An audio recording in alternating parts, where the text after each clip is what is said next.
Walang-wala na talaga, Brad, no? Walang-wala na maiulam, no? Oh, ayan, oh. Kahit maliliit. Oh. Ganyan po ginagawa nila sa biya pagka gusto nila inihaw. Wala eh, maliliit eh. Kukunti pa. Lang yan, oh. Oh. Ano yan, fishball? Yan ang literal na fishball. Pero tikman nyo mamaya, masarap Ayun, yan. solid yan. Ayan, oh. Ay, mga kasama natin. Oy! Sangay nga dyan! Eh, relax na naman sa gubat, sa bundok. Chill na lang, oh. Ang mga ulam namin, ayun, ang sarap. Kasawa nga na yan, no? Siyam na tilapia yan, no? May talong pa, tapos yung nasa buo, kanin yun. Tapos meron pa kaming Talangka. hito sa katalangka. Yun po yung mga nakakuha sa katubigan. Walang hito, i-ano nito. Pero ito masarap. Kaabang-abang yan. Oo, solid yan. Basta wag lang didikitan na apple para hindi naman sunog na sunog. Parang tilapia lang. Oo. Wala namang bagay yung ating iniihaw. Hilayo, ayun. Oh, tulog. Oh. Relax na relax. Ito talaga nakaka-relax. Wala naman duda yung ganitong gawain. Oo.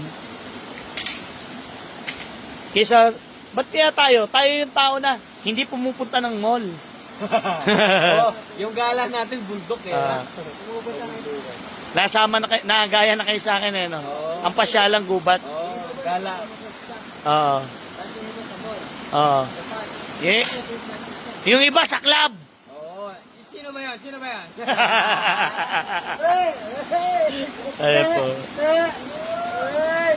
Ewan ko kung sino yan. Hindi mo talaga kilala? Talaga? Baka ikaw yun. Malabo nangyari yan. Malabo. Alam mo bakit? Bakit? Tol, ilang kalabaw mo? Ha? Ilan? 5. Tol, ilan motor mo?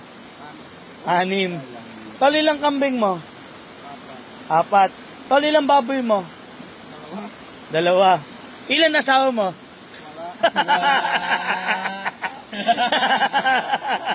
Sabi mo nung una, wala eh. Di ba? Alam nyo ha? Biglang nawala yung asawa. Naghahanap na iba.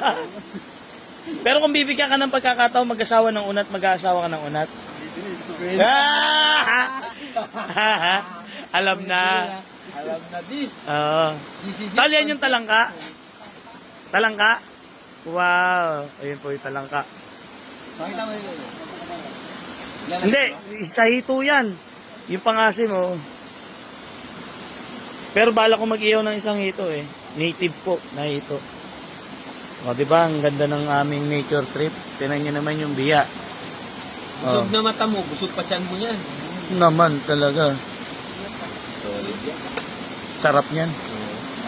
Titikman natin yan syempre. Naman. Yun, ang liit oh.